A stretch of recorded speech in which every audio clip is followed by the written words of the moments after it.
welcome back to another thrilling episode of All the Dome. I'm your humble interviewer, Jordon Brown, and with me, as always, is our brilliant bestie. Say hi, brilliant bestie. Hi, brilliant bestie. Oh, Vic, it's so good to see you. Look I'm at us so back together. excited. Someone asked me today if we would be recording another Jordon and Vic becoming friends, or is the schedule too busy for that? And I said, hopefully recording one today. And they said, can't wait for the return of my favorite dropout reporter and my favorite queer icon and their technical difficulties. Wow. Come on, yeah. Big day for both of us. That is what praise. High praise. And I also, too, I got to start scrolling because I screenshotted all of those questions that people asked me. A month ago. And I am sort of like 106 when it comes to taking photos, and I take like 900 photos of each setup. Anytime I see something, I have like 9 photos of each one. That's how we all take photos. Yeah. Yep. As rapidly as possible. Mm-hmm. But before we get into those, I've got one for you.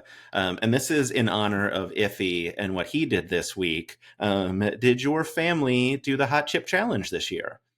Or have they learned their lesson? Literally seeing Iffy's post made me realize that they did make chips last year, because as far as I had heard, 2022 was the last year they were going to make chips, that they'd sort of like canceled it because of some unfortunate incidents. I think somebody passed away doing the one chip challenge, and so I thought that they had stopped making them. So this is good to know that they are still there. So we'll maybe bring it back summertime, I guess. Yeah, I love it. I assume you've never even like taken the smallest nibble.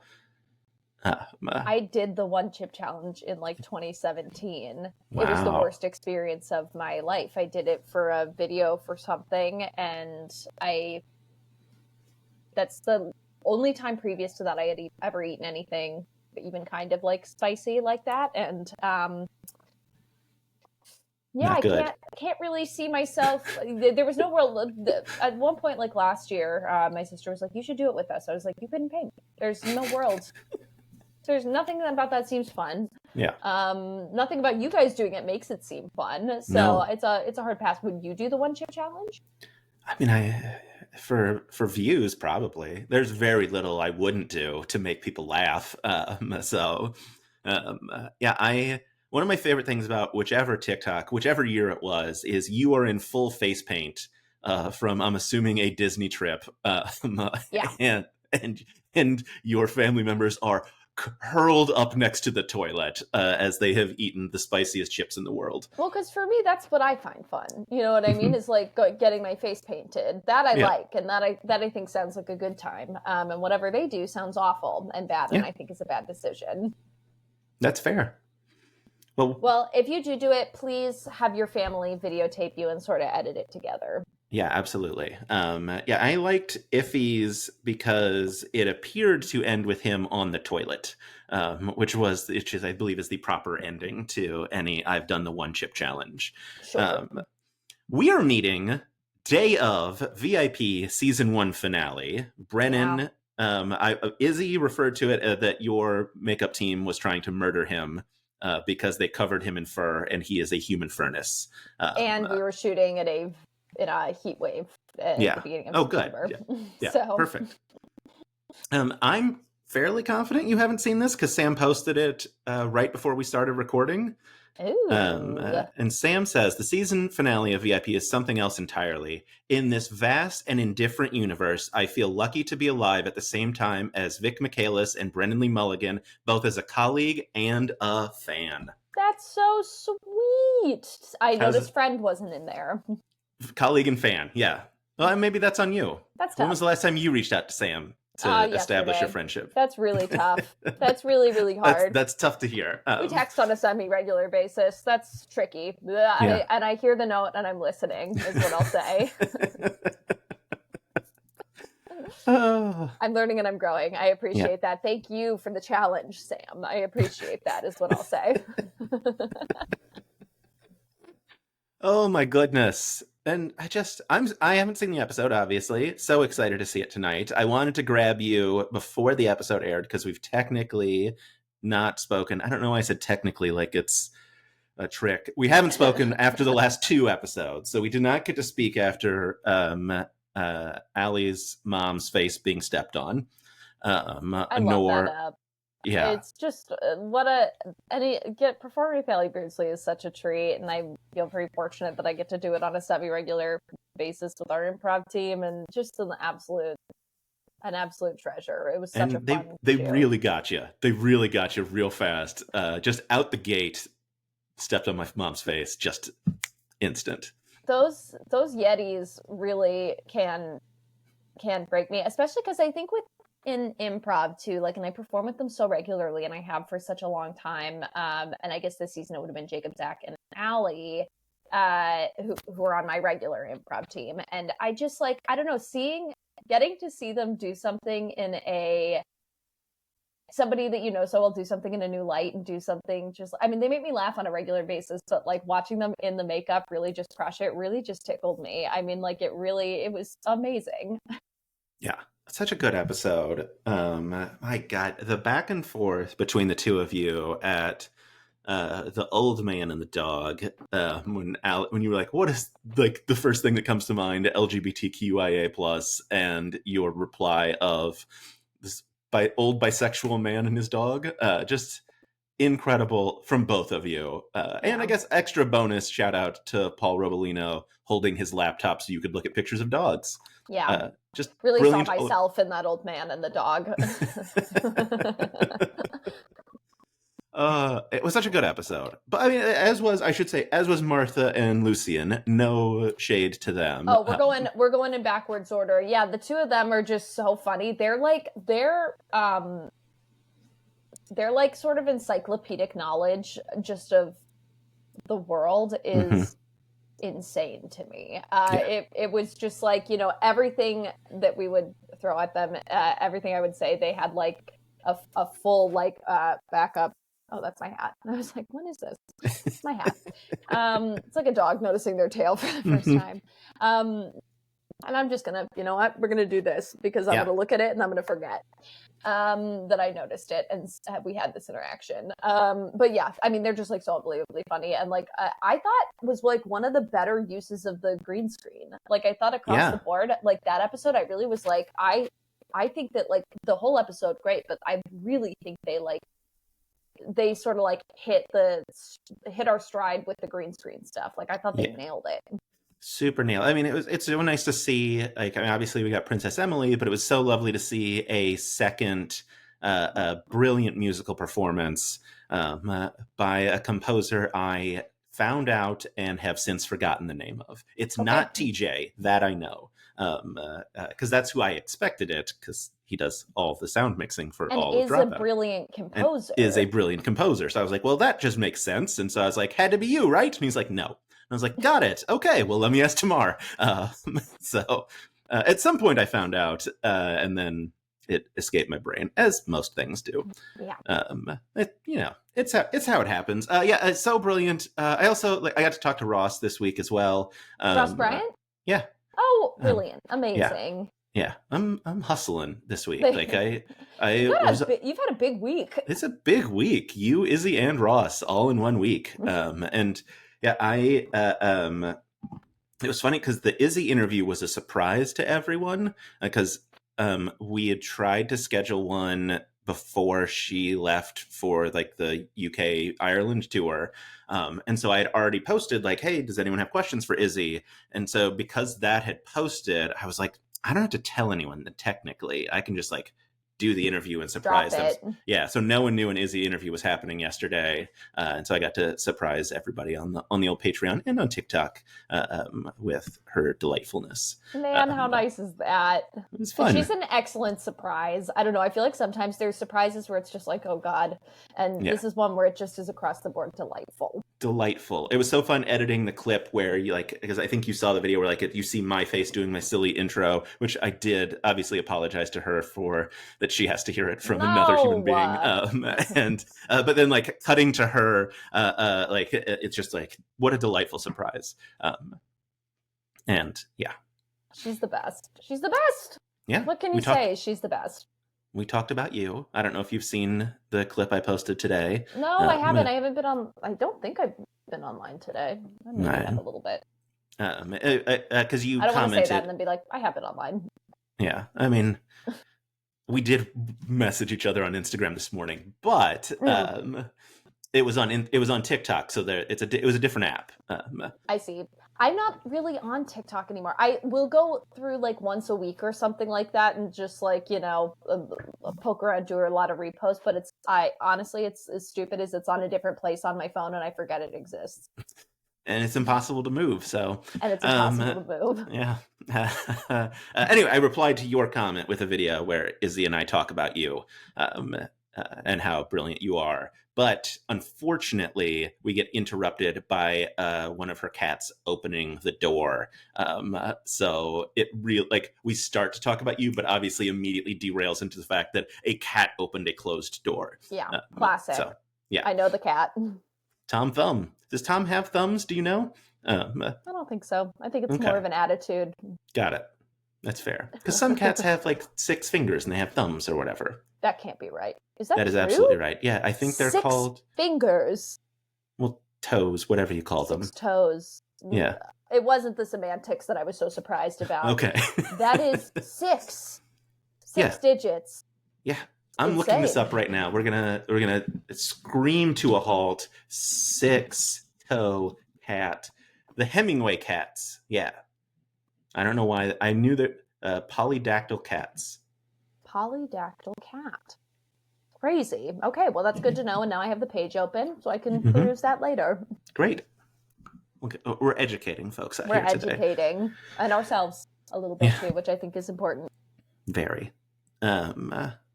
So, we're not doing transitions today. The Emmys! Vic Michaelis on the short list. Goodness gracious. How's it feel?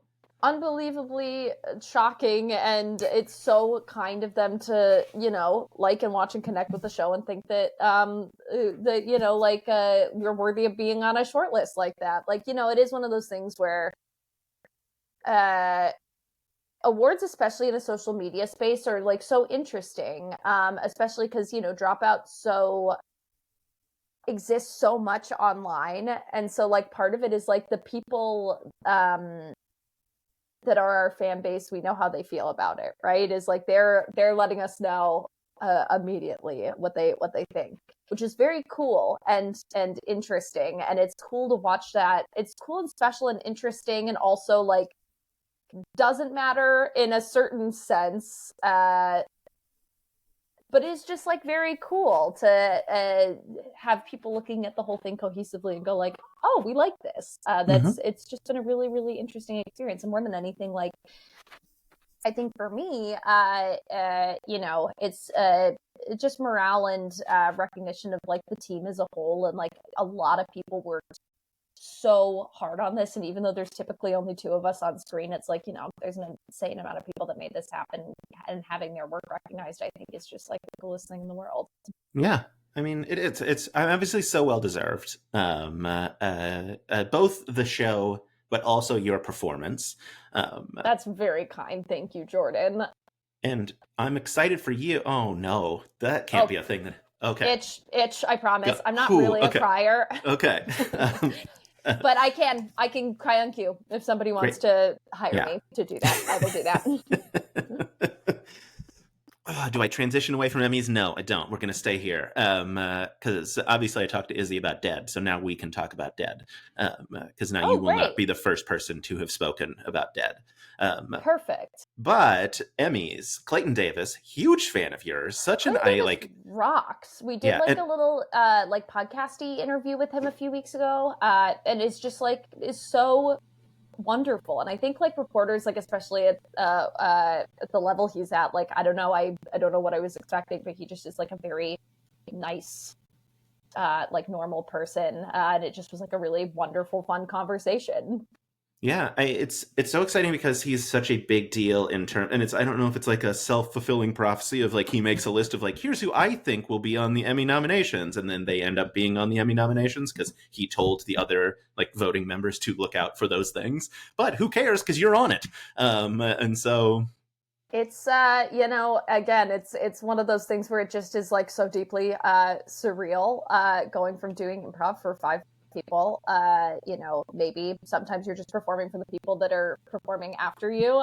And to have our show be on a short list like this is like very bizarre and cool, and it's very kind of Clayton. Trying to get just one more laugh than you did the day before to potentially Emmy nominated. Hell of a journey. A journey.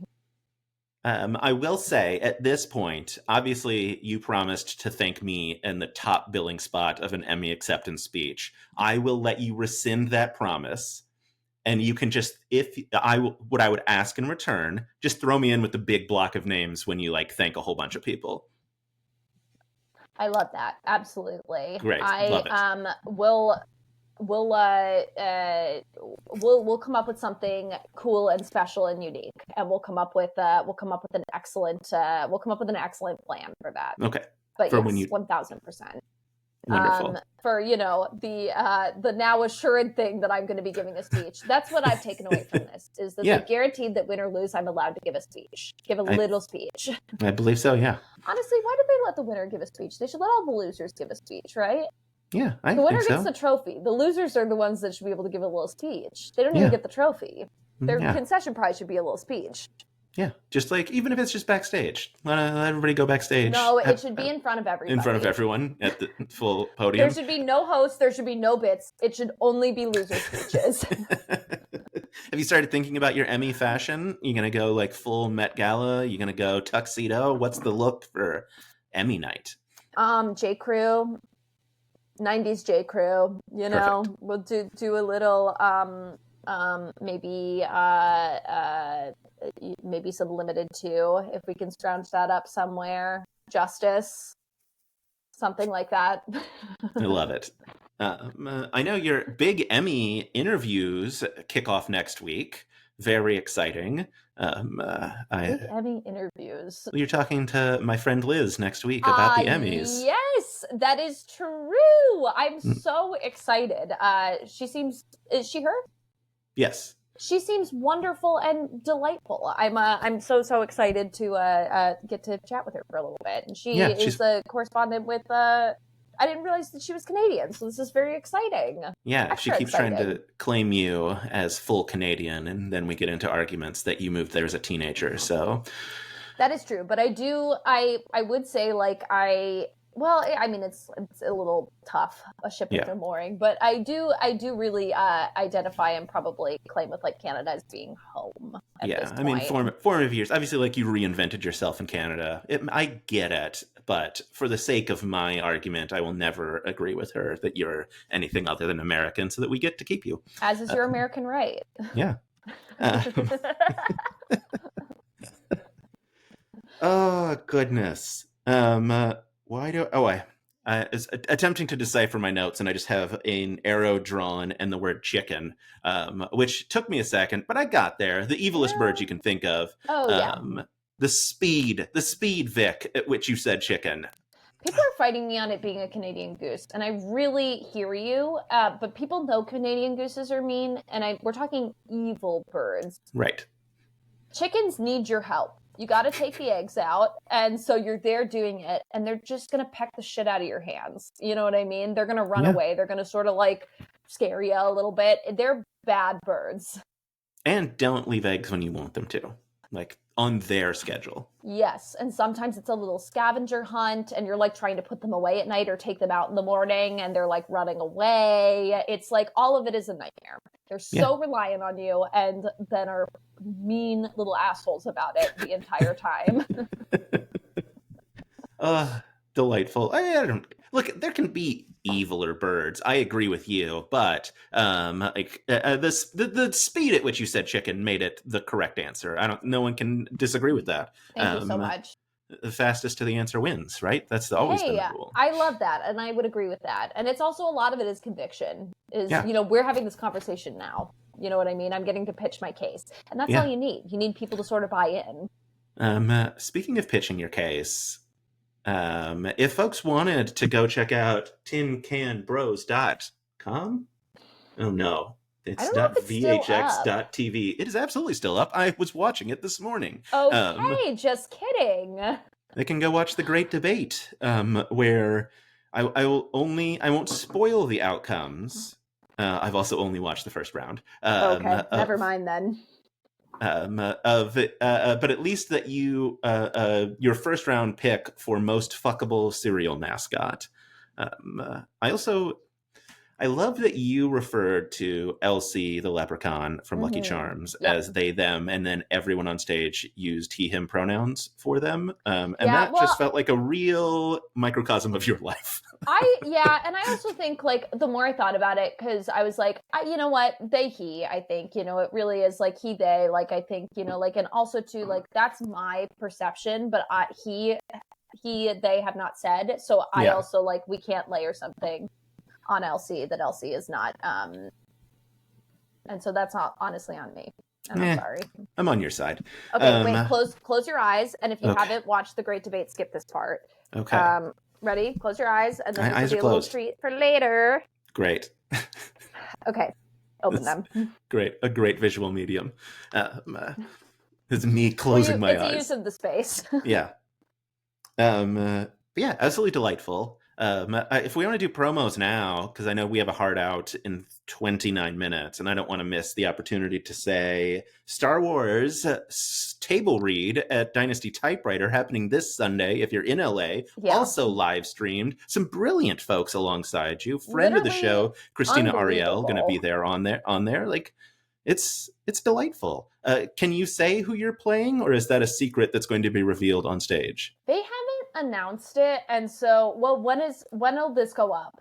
I was going to try to get it up today, so before the show. So I think they haven't announced it, and I don't know if they're keeping it a secret, so I won't say. Okay. But it's going to be a blast. I'll tell you later. I don't know how much of a secret it is. I'm happy to tell you off. Perfect, Mike. Yeah. No, I'm super excited for it. Oh, I'll send it to you in the chat. Yeah. Oh, there is a chat, isn't there? I genuinely don't think I've ever used it. Yeah. Now watch this be recorded on the live stream. Yeah, and then all of a sudden it just pop up. I don't think they could. Yeah, I don't think so either. But also, how delightful. That seems very fun, whichever character that might be. And I think you're going to be great at whomever, and everyone should tune in. And it's like super cheap. It's like $15 for the live stream. You got $15 to watch a bunch of brilliant people. Bobby Moynihan's going to be there. He's my pick for Osmond. It's unreal. Yeah, he's my Bobby is my pick for VIP season 2. I think you should pitch it to him immediately if he hasn't reached out already. Bless you. Thank you. What was I watching? I was watching something with him. Oh, because he's out promoting If now. I was like, why was I just seeing Bobby Moynihan on my TV? Always delighted to see him. Do I have anything else I was going to promote for you? Mamma Mia, is that still happening? Tonight. Not Mamma Mia? That's tonight? Mamma Mia, but different. Not Mamma Mia? Mamma Mia, but different. Is that a dog? It is a dog. Is that your dog? Yeah. What kind? A Boston Terrier. Come on. I love that. What's their name? PD, short for Pizza Dog. Pizza Dog. Which is from the Hawkeye comics and now television show. A perfect name, PD. Yeah.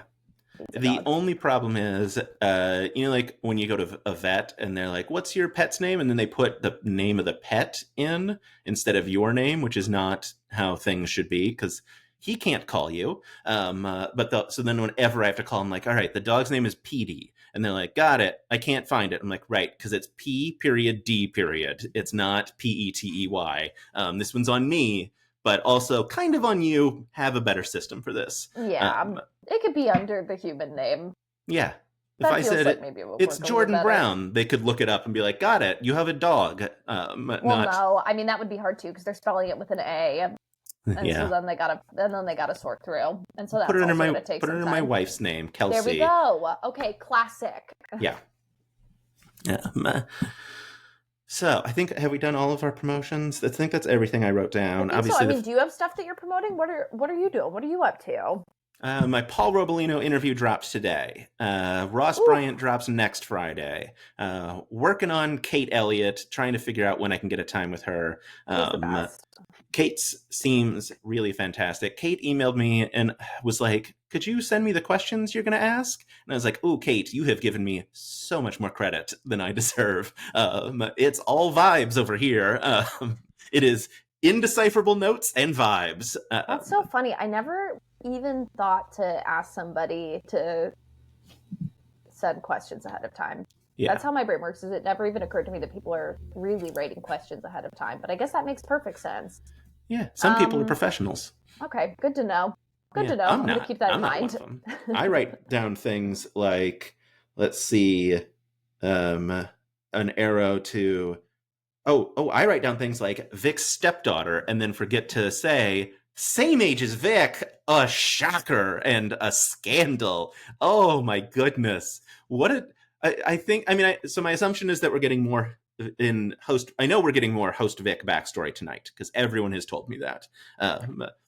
With Brennan, surprise, Brennan gets philosophical on you. Like, but you know what? It really is one of those things where, like, I mean, it really does come to like the genius of like the way Eve edits and Tamar doing helping with the edits and the ordering. It just like really, it wasn't something that we like this was like a part of like the macro story that we sort of like Tamar and I had talked a lot about as sort of like a touchstone for this character to be very three-dimensional.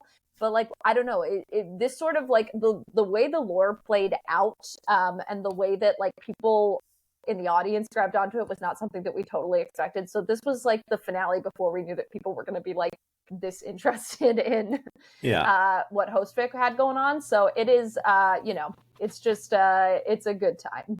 Yeah. Good time. And also like huge credit to Tamar and Eve for putting Martha and Lucian second to last. So we got that reveal of Host Vic's stepdaughter is the same age as Host Vic. So late in the season for people to just be like, because I saw it everywhere online after you said it, just like people losing their minds of just like, wait, what? I assumed a child. Host Vic has a full adult with them at work for no reason. So good. I can't wait for tonight. So excited. It's gonna be fun. It's I'm very excited for this one. I'm excited for people to see it. I'm excited to see what people think of it. Yeah, I'm thrilled. Do you want to ask me a question? Yes. Have you found any? Okay, Great. Here are there were some more, but here's the ones I believe from Instagram, and so there's 5 that I have. Jordon. Okay, should I say who they're from? If you want. I don't ever give people credit because then it makes it feel like I came up with the questions and I seem smarter. Okay. Not me. Nobody's going to believe it. So I'm going to go Jalovensheimer, Jalovensheimer. See, this is also why you don't give people credit because then you gotta stumble through that right out the gate. Yeah. This is their question. My question for Jordon: if you could have dinner with any person, dead or alive, who would it be? Oh boy. I mean, obviously, I knew I was gonna point the wrong way, and the worst part is my camera's delayed, so I knew it was going to happen, and then I was gonna have to watch me point the wrong way. So frustrating. Classic. Dinner. Obviously, the person sitting next to me. What a dream. Is that you? Because you did point in for me, the wrong way direction. Oh, that would be like me pointing like this, which is the opposite direction for me. I was pointing at you. I don't know. How nice! I mean, that seems delightful. Okay, outside of me, somebody outside of you, somebody fun. Oh man, I mean, it's J.R.R. Tolkien probably. The man. I have 2 tattoos of Tolkien-related stuff on my body. You gotta. Looking at a third, like, is there anything directly behind me? No, I don't think there's anything. Oh no, there is. There's a Lord of the Rings thing. Not a chance in the world I'm pointing in the right direction. There. We got there. That's Gandalf on like a sheet of music. It's like the Hobbit theme, but they've like put Gandalf smoking a pipe on it. How fun is that?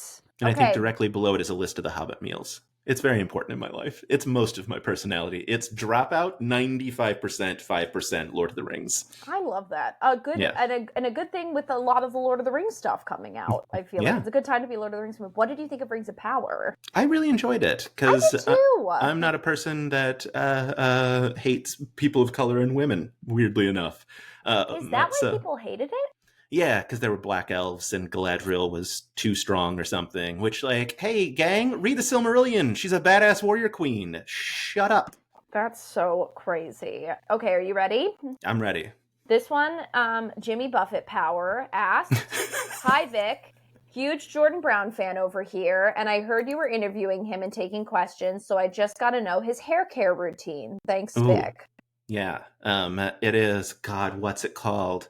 It's a pomade for when it's like this. Because then it's like it's still movable, so we're not like gelled, like hard shell. But as you have seen, I'm sure in my TikTok videos, when I'm not combed, it's a monstrosity of a nightmare. Someone commented, I had a video go like kind of viral, talking about Viggo Mortensen.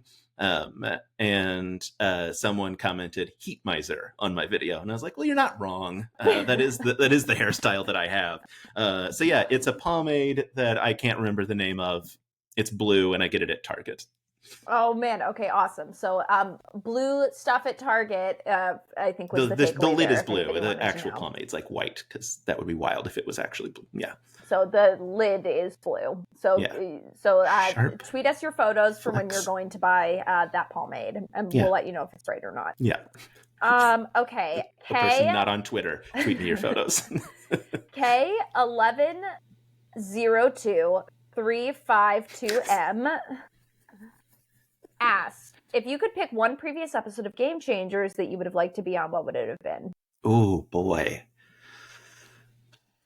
I mean, it's funny because I talked to Izzy this week, and one of the things I said to Izzy was, "Are you glad you were on Sam Says 1 and not Sam Says 2 or 3?" Because they feel like they've gotten progressively stronger in terms of Sam's psychological warfare on the contestants. Like starts with "Don't flinch," and there's like a hand buzzer or whatever, and then like a thing pops out, and then a dead body drops from the ceiling. That is a significant ratcheting up. Yeah. God. I think, I mean, it may be recency bias, but I think Beat the Buzzer to be on an episode would be one of the most fun ones to be on, because it's just you getting to play games and not psychologically tormenting you. Like, it's not Escape the Green Room, which is my favorite episode, but I'm happy to watch, not participate in. It's just I think fun. It'd be a fun one to just participate in. Yes. 1000%. I think that's Yeah. a great answer. Thank you. Okay. Caro_line said, "Hello, Vic. If you see this, can you ask Jordan if he were a kitchen utensil, which would he be? Thanks a lot with this groundbreaking and extremely important journalism." Very important. Boy, people really have some interesting questions, don't they? Everyone's so creative. Yeah, I don't know. A whisk, is that the? Let me bring some things together to make a cohesive thing. Yeah, I think a whisk works. I don't think it's a traditional utensil in the sense, but I think it is a utensil, and that'll work. Great. A kitchen, something that is utilized in a kitchen. Yeah. Utilitarian utensil. Last question, this is kind of similar to a previous one that we had, but different enough that I'm going to say it. Mason's Getting Upset asked, very important people, host and haver of the world's catchiest name, Vic Michaelis. Oh, that's me. That's very nice. Thanks. Can you ask Jordan Brown for me what Dropout show he'd most like to be a contestant on? Thank you for your time. Oh, contestant on. I mean, the only show I would be any good at might be actually. I wouldn't be good at it, I should say. Was the specification of the question good, or just the one you'd most like to be a contestant most like to be on? But like, I think similar to you, I don't want to lose. Like, I don't want to roll in and just like get crushed in like mediocrity. Throw me on the Grant and two guys, I think from the Try Guys, is that who they were, episode of actually this season, where it was like the baby round. Oh, never felt smarter in my life. Just really? like Celebrity Jeopardy style, where I'm like, I know all of these answers. Yeah, I think the one I do the best at is actually. I mean, obviously. But is that the one you would most want to be a contestant on? No, of course. The one I would want to be a contestant on is sitting across from you on Very Important People, but that's never going to happen. I'm not a good enough improviser for that. I would just be relying on you to make me look good, which you could do. but I'm not going to put that burden on you. Oh, that's very kind. What would your ideal makeup be? Like if you could pick a makeup look for yourself? Oh man, I want to go like super, super buck wild, like Zach Oyama, Allie Beardsley, full transformation, so that when you see me, you're like, wait, who am I looking at? Like, I want, if I'm on the poster, I want people to not know who I am. Yeah, Like that, absolutely. yeah. Which, to be fair, like people didn't know like Izzy on the poster, like they couldn't recognize her in her like Leanna look. So, it would She trick anybody. disappeared. Yeah, disappeared into the character. Beautiful. Well, that was Oh, I super love fun. that. Well, there are your questions. There are Thank my you so much. questions. If you wrote in and I didn't see them, I Yep. apologize. The But one and only time we'll do it. question commissions are closed. Thank you so much. And honestly, you could send them in. I just will not see them because I went looking for them this time, and I won't be doing that. Good. Yeah. In my DMs now. So yeah, close the DMs as you should. Perfect. Oh boy. Close the DMs crazy. and your laptop. Fantastic. Well, that was very fun. And I didn't recognize any of the usernames, which I expected there to like, I expected some like friends to sneak in some like real mean questions to ask me. No. Also, earnest questions. yeah, that's very nice. Speaking of earnest, that's a transition. Dead. We haven't talked about it. I thought for sure you were going to say ice cream. There's a place called Ernest Ice Cream in Vancouver that is unbelievable. It's so good. Their milk chocolate ice cream is the best. My level of research has not hit ice cream places in Vancouver you might like, but so we got a bar. I will get there someday. Oh man, the Ross Bryant interview started with me asking him a question about he didn't get it, which is fine. About he's in a I Think You Should Leave sketch. Very, very briefly. And so I asked him if a Johnny Carson impersonator can do a hit. And he was like, yeah, I think like, let's bring back him and Jack Parr. And like, he named a bunch of like mid-century like hosts, and he's like, I think we could bring them all back, they'll all do great. And I was like, not what I meant, but I'm not going to correct you, we're just going to move on. The brain's too big, so it filters out things like that, so there's more room for it filters out dumb nonsense and is like, no, I have an actual bank of knowledge in here, I have to keep all of Shakespeare in my head at all times. I can't remember my one line from an I Think You Should Leave sketch 3 years ago. He's so smart. I don't understand Shakespeare improv. Do you? You're a brilliant improviser. It doesn't make sense, right? No. Okay. No. I'm like, it's similar, I would imagine, to musical improv, especially because you speak so musically in the iambic pentameter a lot of times, where it is like you just have to understand the structure of how that works so deeply in your bones that then like you can focus on like, you know, like the clever rhyme or like the structure of it. And like I know intellectually how it works. It just is like to do it so seamlessly that you're not having to be constantly thinking about like melody and tone and things like that, or like, you know, like the actual structure of the way you speak in the Shakespearean, it like really boggles my mind. Yeah. Agreed. A coworker of mine saw him in Des Moines do the Macbeths Adopt a Cat. And like messaged me. It's a very weird experience. A coworker messaged me and was like, I love your interviews with Dropout people. And I was like, I don't love that you know about that. And now they're going to see this and it's going to be weird. It's fine. Say hi. Hello. Happy you're here. Yes. Very happy you're here. Don't tell my bosses that sometimes I talk about getting a job at Dropout. Let's keep that to ourselves. Anyway, Dead. I talked to Izzy about it. So I obviously like, we knew the story already was the story of Izzy's father passing and the like trauma around that. And you're playing Izzy's sister, right? Yes. And so I know we've shot everything. And at some point we're going to do like a Kickstarter type fund similar to the Grant and Allie movie, to get it funded so that it can get like edited and get produced and pushed out into the world. I don't think I have a question. I just wrote down dead exclamation point because I was excited that I had finally talked to someone about it. Just excited. Yeah, Yeah. I mean, like, honestly, I know more about the shooting process than any of the post process. That's obviously, like Izzy and Brendan, but it was just like a really wonderful experience, and I obviously love Izzy, and I only love her more after this process, which isn't always the case after working on something every day for like long hours for a month. It's but I mean, like, she's just the most brilliant, wonderful, funny, talented person that I know, and I'm so happy that I got to be a part of such a a personal story, and she just knocked it out of the park at every turn. Yeah, I know. Well, so speaking of brilliance and screenwriters, you didn't actually say that, but it's enough of a transition for me to get there. You, Izzy, Glenn Buzan, all in a screenwriting class together in your pre-dropout days, no less. Yes, it was what? like heat of lockdown. There was sort of a UCB teacher who was teaching these like classes that was like, at the end of this you'll have a script, and we were like, great, and all of us took it. It was it was Glenn says your script was so funny.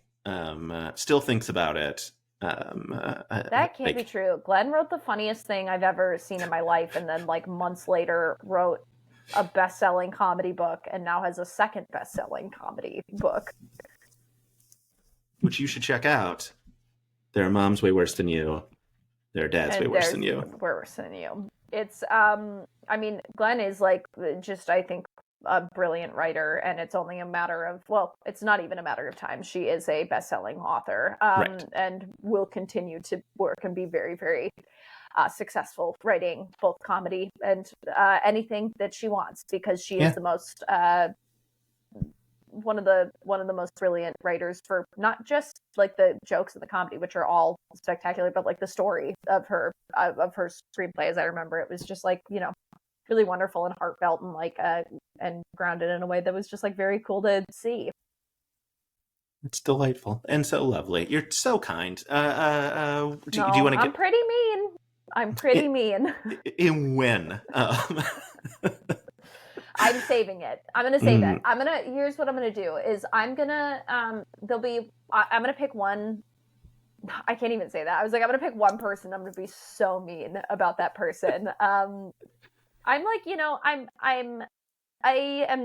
definitely, especially at this point in my life, not afraid to be mean to people who deserve it. Because then I don't actually think it's mean. It's just, being honest and telling the truth, and I don't know. I don't know. Yeah. Look, I just hope I'm never on that list of deserving of Vic cruelty. Couldn't be. Well, it's not. Because I think cruelty is like undeserved meanness, or like saying something that's like untrue. Like it's like a juxtaposition. You know what I mean? And not a mean thing to say about you, Jordan. You're so nice and so wonderful. This is. I don't want to get into nice compliment town. That's the worst for me. Yeah, for sure. Izzy called me an angel yesterday. It was awful. Anyway. Yeah. What was your script about? Jordan, I don't remember. That's so... So Glenn has a better memory of your script than you remember. do. I took that class twice, and so I have 2 scripts, and then I started working on a third one, and I think I remember the third one more than I do the first one. I legitimately don't remember what it's about. But there's a future where, from screenwriter Vic Michaelis, pops up on a preview that we see. Maybe. Can I be honest with you? I don't like writing that much. Okay. It is one of those things where it's like, I should say, like, I like writing features more than I read, like half hours. I think that there's like nothing I like writing less. Yeah, that's fair. I really like writing sketches. I enjoy that. So I did blanket start this by saying I really don't like writing, and I don't like writing the thing that I think a lot of people want actors to be writing, which is like half hours. But I'm also just like, there's so many talented writers out there that like the amount of like work and time and energy I would have to put in to be like even a little bit up to their level is like so high for those half hours, especially. And even screenwriting, I do like screenwriting because it's sort of like stories, I guess, more. But I'm like, the level of effort and time and attention and like work I would have to put into being at that level would be so great. And there's just I'm just like not as interested. I would way rather like celebrate those people that are out there doing it and it's their dream, you know? Yeah. Oh man, that was my dream for so long. Screenwriting? Yeah. Keep working at it. I bet I you'd don't be like it anymore. wonderful. Okay, and then don't. Then don't. Great. Yeah, I wrote a few. I mean, obviously no actual success, but like I entered it into some festivals where it made it to like the semis or whatever. That's great. Yeah, and it was like, I'm gonna keep doing this. And I was like, I'm not. So Life gets busy and it pulls you in different directions. And like, I don't know, who knows? Maybe I come back 2 years and I'm just like, actually, I started getting really into it. And now it's like, it's my dream and I love it. And that's kind of like a beautiful thing about life, I guess, is just like, you don't know where you're going to be. And sometimes then you look back and you're just like, I can't believe I ever said that this was something that I wouldn't want to do. Who knows? But to be fair, you won't remember that you said you didn't want to do it, so it'll be easy peasy. I don't remember anything. I say things and they disappear into the universe, and then sometimes they're recorded. Yeah. Yeah, I was very struck by watching the Great Debate when the first question that you got about, God, it was your intro question, and you're like, did I answer your question? And he's like, no. I was like, a classic Vic move. But yeah. I honestly, it's one of those things, I think, where sometimes I hear the first part of a question and I'm like, oh, great, I kind of have an answer for that. And then I realize I wasn't listening for the back half of the question because I was formulating what I was going to say for the first half. It's why interview type situations are tough, whereas positioning something like a conversation is great because then we can come back to it and it's a little bit more conversational. But like interview questions, with some of like the very few interviews I've done now, where somebody will just like ask you a question and then look at you and then you have to give the answer and they can't really interact because they need it for transcript or whatever, is so hard. And I've been so lucky that the interviewers that I've had have been like unbelievably like kind and generous and like really wonderful and clearly very good at their jobs. And I just like I can't do it. And I don't think I've gotten through a single one of them where I haven't gone back and been like, I am gonna have to ask you to repeat the question. I'm so sorry. Like after just rambling for a minute and a half.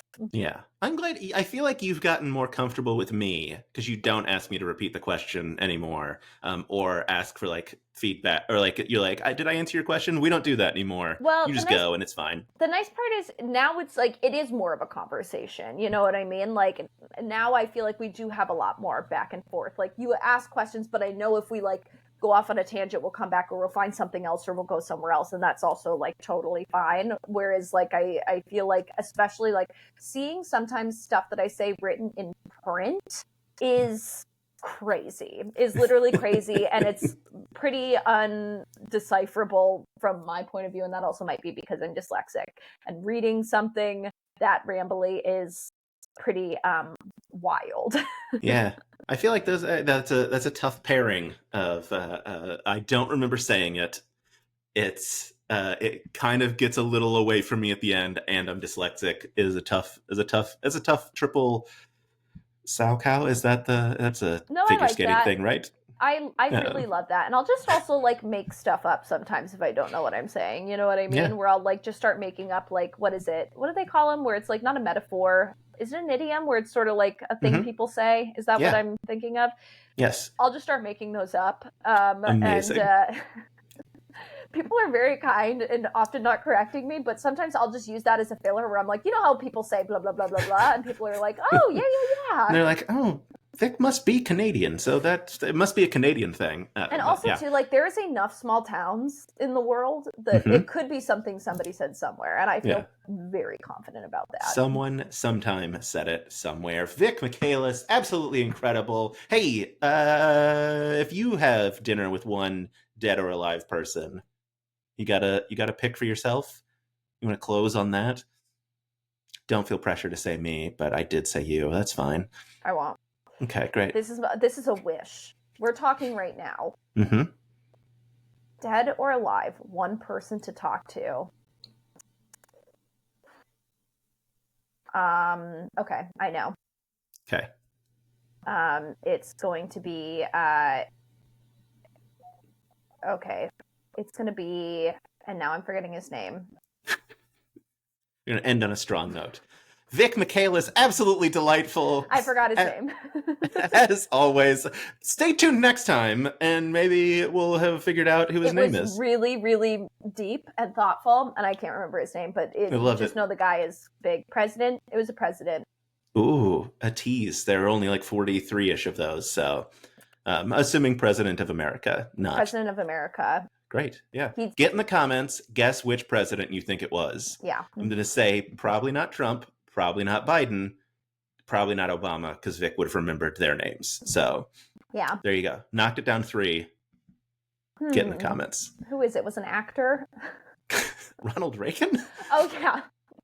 I would have dinner with Ronald Reagan. I'd poison his food. Oh, goodness. Do you remember our sign-off? Yep. Who's to say? Who's to say? Not me. Not me. I can't. And I won't. And I won't. Nailed it. Me too.